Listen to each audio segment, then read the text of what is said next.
The bus stop was nearly empty when Daniel, a 35-year-old single dad, noticed a little white girl, no older than 7, sitting on the bench with tears streaking down her cheeks.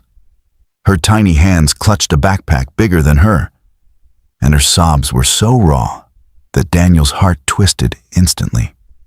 His son tugged his sleeve and whispered, "Dad, she looks lost." That single moment pulled him into a night he would never forget. Before we dive in, drop a comment with where you're watching from, and don't forget to hit subscribe for more videos like this. Let's begin.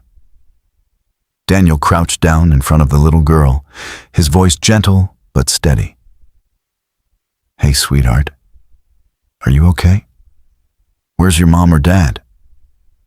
She shook her head, shoulders trembling. "They were supposed to pick me up. They didn't come."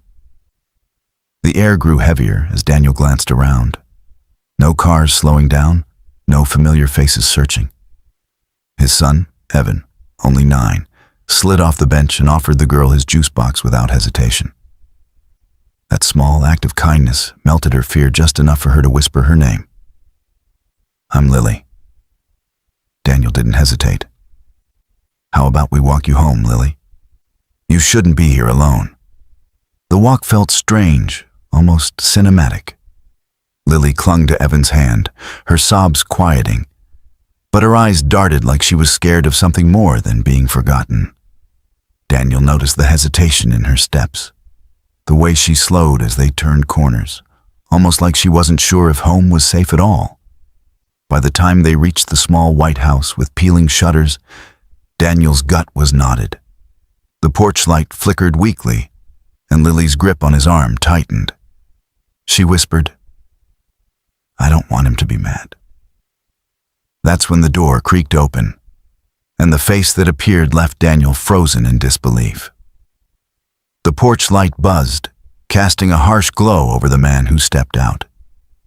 He was tall, sharp-featured, and carried an air of arrogance that made Daniel's chest tighten. But it wasn't his presence alone that shocked Daniel. It was recognition. Standing in the doorway was Mark Henderson, a man Daniel once knew too well. They'd gone to high school together in Ohio. Mark had been the golden boy, captain of the football team, wealthy parents, the kind of guy who strutted through life believing the world owed him. Back then, he'd tormented Daniel relentlessly for being the poor kid with hand-me-down clothes. Mark was the type who laughed the loudest when Daniel's family truck broke down outside the school. And now, fate had dropped Daniel right on his porch. Mark's eyes narrowed when he saw Daniel. "What the hell are you doing here?" His voice dripped with disdain, the same tone Daniel remembered from years ago. Daniel steadied himself, his protective instincts flaring. He kept his voice calm. "She was crying at the bus stop, alone. I couldn't just leave her there." Mark's jaw clenched. He yanked Lily toward him with little patience. "She doesn't need your pity. I told her to wait. I had things to do." Daniel felt his blood heat. "She's a child, Mark." She was terrified. For a brief second, Mark's mask slipped, and something dark flashed in his eyes. He hissed at Lily, "Get inside." She scurried past him, but before she disappeared into the house, she turned back and gave Daniel a look that pierced his chest. Fear mixed with a silent plea for help. Daniel's son Evan tugged at his sleeve. "Dad, she doesn't look safe." Daniel swallowed hard, his mind spinning. He had 2 choices: walk away or step into dangerous territory. Every fiber of his being screamed that Lily's tears weren't just about being forgotten. Something deeper was happening behind that door. Mark's voice cut through the heavy air. "You've always been the same, Daniel. Meddling in things that aren't your business. Go home to your little charity case life."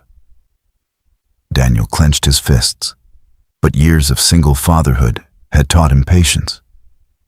He knew an outburst could only make things worse for Lily. Instead, he spoke low and firm.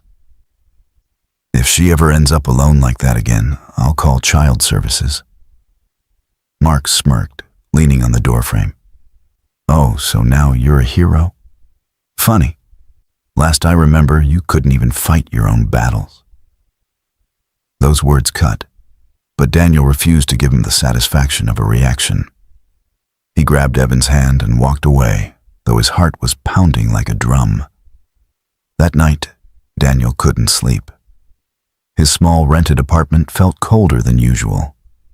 He kept seeing Lily's eyes, the silent cry for help buried in them. Evan, lying in the next room, whispered through the wall, "Dad, I think she's in trouble.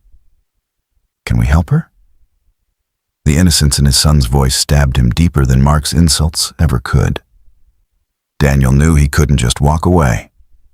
He'd been the kid no one defended once, left to feel powerless. He wouldn't let another child suffer the same. So, the next day after work, he worked long hours at a local repair shop. Daniel drove by Lily's street. His hands tightened around the wheel as he spotted her on the porch. She was sweeping leaves, her tiny frame swallowed by a hoodie. Even from the road, Daniel could tell she'd been crying again. He parked nearby, pretending to adjust something in his trunk. When Lily glanced up and saw him, her eyes widened. But instead of fear, relief washed over her face. She hesitated, then darted down the steps toward him, clutching something in her pocket. "Mr. Daniel?" she whispered, glancing over her shoulder nervously. Can I tell you something?" Daniel knelt down to her level, his tone steady and gentle. "Of course, Lily. You can tell me anything." She pulled out a crumpled piece of paper from her hoodie pocket. Her hands trembled as she pushed it into his. Written in messy, uneven handwriting were 5 words. "Please don't leave me here."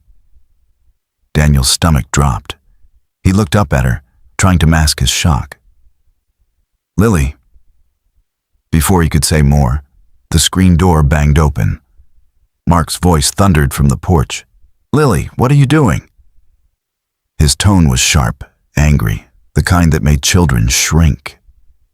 Lily's face drained of color. She whispered, "I have to go." And like a bird fleeing a cage, she sprinted back inside before Mark stormed down the steps. Mark stopped when he saw Daniel by the curb. His eyes narrowed into slits. "Did she talk to you?" Daniel folded the note in his hand, keeping it hidden. "She just said hi, that's all." Mark gave him a look full of suspicion. "Stay away from my family. I don't need your charity or your judgment." Daniel forced a polite smile, but inside, fire raged. He knew now, without a doubt, something was very wrong inside that house.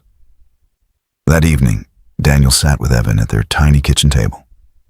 Evan had homework spread out, but his eyes kept wandering. Finally, he asked, "Dad, are we going to help her?"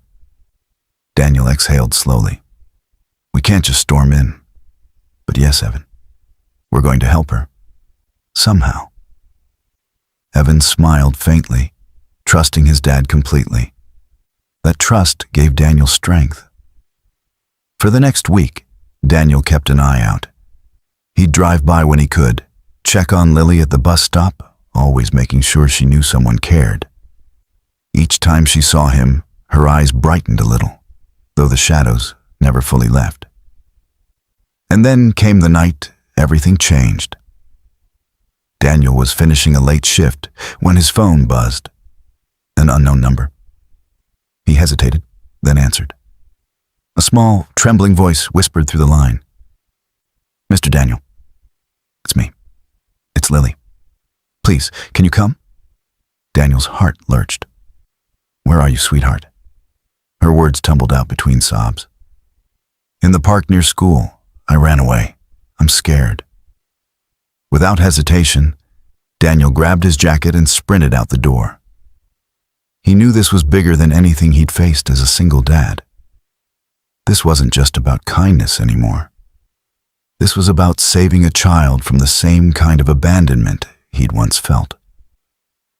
And as he sped toward the park, gripping the steering wheel with white-knuckled determination, he whispered to himself, "Not this time. I won't let her down." The night air was sharp, cutting into Daniel's lungs as he raced through the park. The dim street lamps threw weak circles of light across the playground, the swings squeaking in the wind. His eyes darted from shadow to shadow until he spotted her. Lily, curled up on a bench, knees pulled to her chest, her backpack clutched tight like it was the only thing she owned. "Lily," Daniel called softly, trying not to scare her. Her head snapped up, eyes wide and wet. When she saw him, her face crumpled with relief. She leapt off the bench and ran straight into his arms, sobbing into his chest. "I didn't know who else to call," she choked out. Daniel wrapped his arms around her, steady and warm. "You did the right thing, sweetheart. You're safe now." For a moment, it felt like the world stopped. The broken little girl finding a father's embrace she'd never had. But Daniel knew the storm wasn't over. It was only beginning. Back at his apartment, Evan sat on the couch with wide eyes as Lily shuffled inside.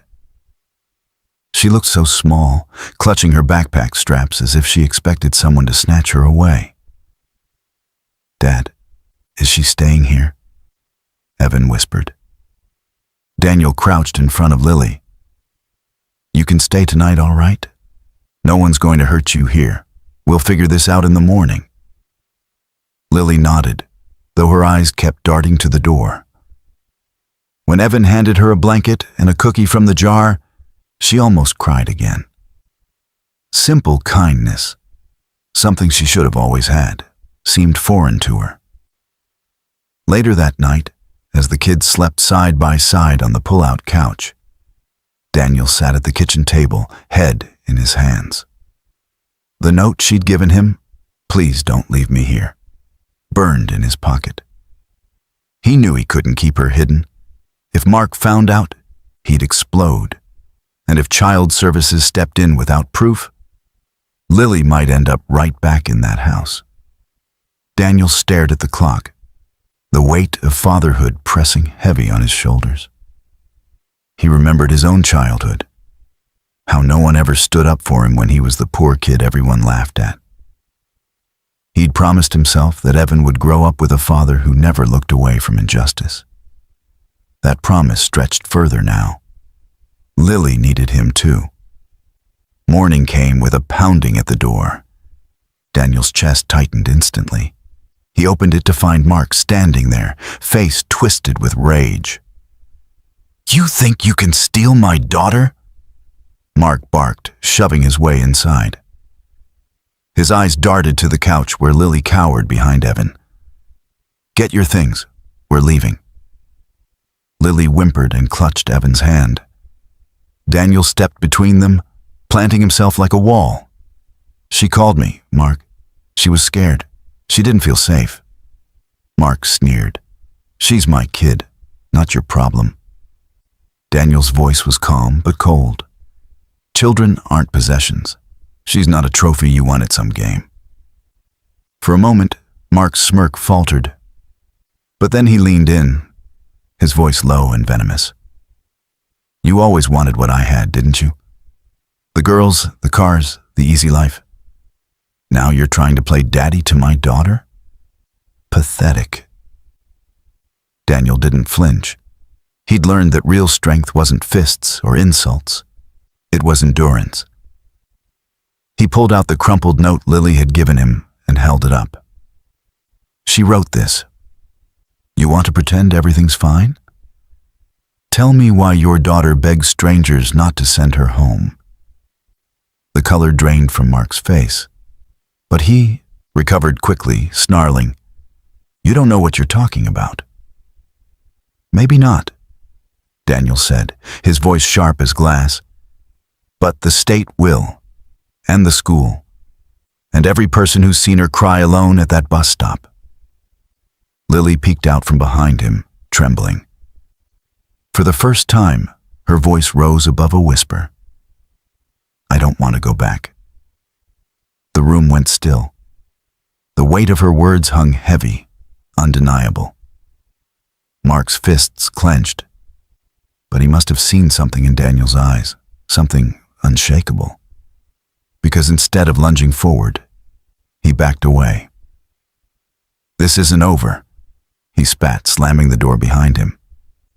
Daniel locked it immediately, his breath coming hard. He turned to Lily, who was shaking like a leaf. He knelt down and brushed her hair gently from her face. You're safe here. He's not taking you back. Her lip quivered. Promise? Daniel's chest tightened. Promise. The following days blurred with tension. Daniel contacted child services, presented the note, and even spoke to Lily's teacher, who admitted she'd noticed signs of neglect but hadn't known what to do. It was a battle of paperwork, interviews, and endless waiting. But Daniel refused to give up. Through it all, kindness blossomed in his tiny apartment. Lily laughed for the first time when Evan shared his toy cars. She asked timidly if she could help stir pancake batter. She started humming while brushing her hair, little glimpses of the childhood she'd been denied seeping through. One night, as Daniel tucked them both into the couch bed, Lily whispered, Mr. Daniel, why are you helping me? You don't even know me. Daniel's throat tightened. He smoothed the blanket over her. Because someone should have helped me once, and they didn't. I won't make that mistake again. Her small hand reached out, clutching his. Thank you. It was a simple word, but it anchored him, made all the sleepless nights worth it. Weeks later, the caseworker arrived with the official decision. Lily would not be returning to Mark's custody. The relief that washed over her face when she heard the news made Daniel's chest ache. She threw her arms around him, whispering, I knew you'd keep your promise. Mark, furious, tried to lash out publicly, spreading rumors, digging up Daniel's past mistakes. But Daniel didn't waver. The man who once mocked him in high school now stood exposed, stripped of power. And Daniel? He'd become something stronger than any insult Mark ever hurled. He'd become the protector Lily had needed all along. The final evening of that long battle, Daniel sat on the porch with Evan and Lily. The sun dipped low, painting the sky in soft gold. Evan leaned against him, tired from play, while Lily rested her head on his other shoulder. You know what? Daniel said softly. Families aren't always the ones we're born with. Sometimes they're the ones we find. Lily looked up at him with tear-bright eyes and whispered, Can I call you Dad too? Daniel's heart swelled. He kissed the top of her head, voice breaking. You already do, sweetheart. And as the night settled around them, Daniel knew this wasn't just a story of chance. It was redemption. For Lily, for Evan, and maybe even for himself. Because sometimes the most powerful revenge against cruelty isn't anger. It's love strong enough to rewrite a child's future.